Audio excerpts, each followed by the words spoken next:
हल्दूचौड़ के पच्चीधर्मा क्षेत्र में इन दिनों श्रीमद् भागवत कथा की धूम मची हुई है। प्रसिद्ध कथावाचक पंडित नैष्ठिक ब्रह्मचारी श्री दुर्गा दत्त त्रिपाठी जी यहाँ कथा बाँच रहे हैं। आइए ले चलते हैं आपको सीधे गुरु जी के पास।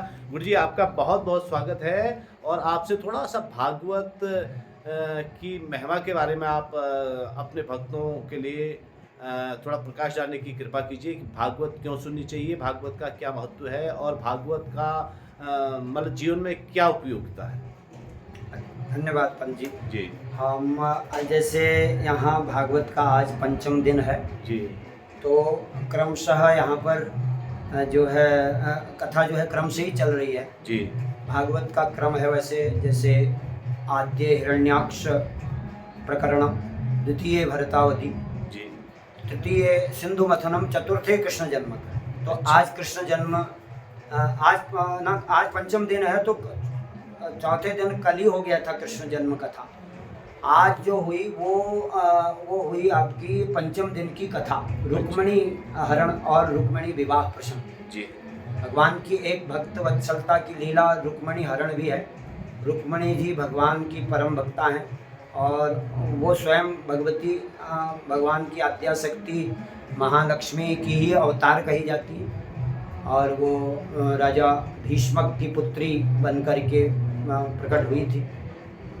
और तो जो आपने पूछा कि भागवत क्यों सुनना चाहिए और क्या महत्व है, तो इस प्रश्न का उत्तर पहले देते, फिर आज का कथानक का थोड़ा संक्षेप बताएंगे। जी जी जी बिल्कुल।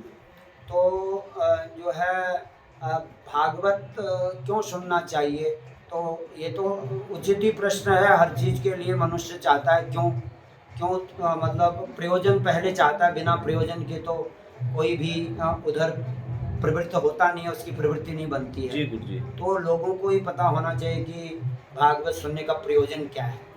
तो भागवत में ही प्रयोजन बताया गया है कि जो है काल व्याल मुखग्रास त्रास निर्णास हेतवे। सबसे बड़ा प्रयोजन तो ये है कि जो हम सब काल के वशीभूत हैं, उस काल रूपी व्याल माने नाग होता है, सर्प। तो काल रूपी सर्प के मुंह में सब हम बैठे हुए हैं, वो कल निगल ले। उसके निगलने से पहले ही हम भगवान को याद कर लें, भगवान के भक्तों की याद कर लें, तो हमारा यह मनुष्य शरीर धारण करना सफल हो जाता है। क्योंकि जिसकी याद करते हुए हम इस शरीर का त्याग करेंगे वही हमें मिलेगा। जिसकी याद करेंगे उसी की योनि हमें मिलेगी। भक्त की याद करेंगे तो भक्त ही बनेंगे, किसी पशु पक्षी की याद करेंगे तो पशु पक्षी बनेंगे, और कोई दुनिया का धन संपत्ति की याद करेंगे तो उसमें फिर हमको सर्प की योनि में जाना पड़ता है, कहते हैं, भागवत पुराणों में लिखा है। तो भागवत सुनने का सबसे बड़ा प्रयोजन है कि हमको दोबारा भी मतलब भजन ही करने का मौका मिले, दोबारा फिर हम मनुष्य शरीर ही हमें मिल जाए और हम अपनी अधूरी सिद्धि को, अधूरी साधना को पूरी कर सकें। अच्छा, पितरों के उद्धार के लिए भी बात आती है। हाँ, ये तो खैर है ही, ये बात का प्रयोजन है। मुख्य प्रयोजन तो यही है कि हमने अपना उद्धार करना। जो अपना ही उद्धार नहीं कर रहा है तो वो पितरों का भी क्या उद्धार कर पाएगा। तो सबसे पहले तो आत्मकल्याण, उद्धरेद आत्मनात्मानम, सबसे पहले हमने अपना उद्धार करना है। जब हम खुद अपने उद्धार में लगे हैं तभी पितरों का भी कर पाएंगे। जब हम खुद ही एकदम भागवत के विपरीत चल रहे हैं तो पितर भी हमारे द्वारा सुने हुए भागवत और सुनाए हुए भागवत से वो प्रसन्न नहीं हो पाएंगे। पितर भी विचार करेंगे कि ये खुद तो भागवत के विपरीत विमुख हैं एकदम, और हमारे लिए भागवत की बात कर रहे हैं, तो कैसे होगा। तो इसलिए खुद पहले हमारी प्रवृत्ति होनी चाहिए भागवत में। और तो भागवत क्यों सुनना चाहिए, क्या लाभ है, यही मुख्य प्रश्न है ना आपका। जी जी। तो लाभ और भी कुछ विशेष हो अपनी ओर से, क्या इसमें तत्व ज्ञान है, क्या है, आप बता सकते हैं। हाँ, भागवत का तत्व ज्ञान तो ये है कि ये मनुष्य जीवन का जो मुख्य कमाई है, ये मनुष्य जीवन की मुख्य कमाई, लाभ जिसको कहते हैं। हम कहते हैं ना क्या फायदा, मनुष्य शरीर से क्या फायदा।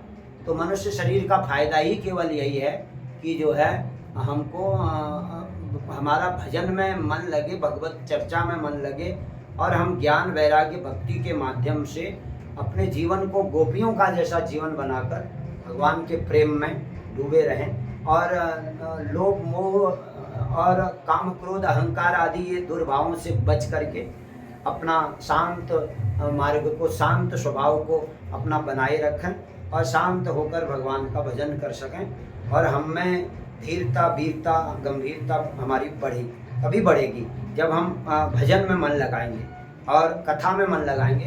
तो संसार के जो राग द्वेष हैं उनसे हम दूर हो जाएंगे और संसार के राग दोषों के ही कारण हमको उलझना पड़ता है, संसार में फंसना पड़ता है। तो ये भागवत का एक इतना बड़ा प्रयोजन है कि हम संसार के सुख दुखों से ऊपर उठ जाते हैं। फिर हमें संसार के सुख दुख प्रभावित नहीं कर सकते, क्योंकि संसार के सुख और दुख दोनों ही झूठे हैं। गीता जी में कहा ना, अच्छा। इसीलिए भगवान ने अर्जुन से कहा कि अर्जुन तुम यहाँ के सुख दुखों को बेकार समझो। सुखे दुखे समय कृत्वा लाभा लाभो जया जयो ततो युद्धा युज्यस्य नैवं पापमवाप्स्यसि। तो इस प्रकार की बात भगवान ने कही थी अर्जुन महाराज से। अर्जुन परम भक्त थे भगवान के। तो अर्जुन जी ने कहा मैं शिष्य हूँ आपका, मुझे आप मेरे कल्याण की बात बताइए। तो उन्होंने यही कहा कि जो है सर्वधर्मान परित्यज्य मामेकं शरणं व्रज। तो भगवान की शरण ही भागवत के द्वारा ही मिल सकती है। भक्ति ज्ञान वैराग्य मिलेगा तो भगवान की शरण मिलेगी। बिना भक्ति ज्ञान वैराग्य के हम भगवान की शरण में नहीं जा सकते, जाने की हमारी यहाँ योग्यता ही नहीं रहेगी। तो इसलिए भागवत की बहुत बड़ी महिमा है। आज का प्रसंग बाल लीलाएं थी और आसुरी शक्तियों का संहार था, और भगवान की जो प्रेम लीला है, जो भी गोपियाँ उनकी शरण में आई और उनसे मांग की भगवान से कि हमें अपनी धर्म पत्नी के रूप में अपनी चरण शरण प्रदान कीजिए। तो भगवान ने अपनी चरण शरण उनको जिस नाते से वो अपनाना चाहते थे उसी नाते से अपना लिया, क्योंकि भगवान के हमारे बीच में जो नाता हम चाहें वो नाता भगवान को स्वीकार हो जाता है। इसीलिए संत तुलसी महाराज ने भी कहा कि तोहे मोहे नाते अनेक भाविये सो मानिए। जो अच्छा लगे उसको ले लो, वो नाता बना लो भगवान ने। तो गोपियों ने भगवान से अपना पति परमेश्वर का नाता माना। वैसे हम सभी आत्माओं के पति भगवान ही हैं। वास्तव में आत्मा ही गोपी है और भगवान ही जो है वो पति है सबके, स्वामी। चलिए, बहुत बहुत धन्यवाद गुरु जी। धन्यवाद आपका।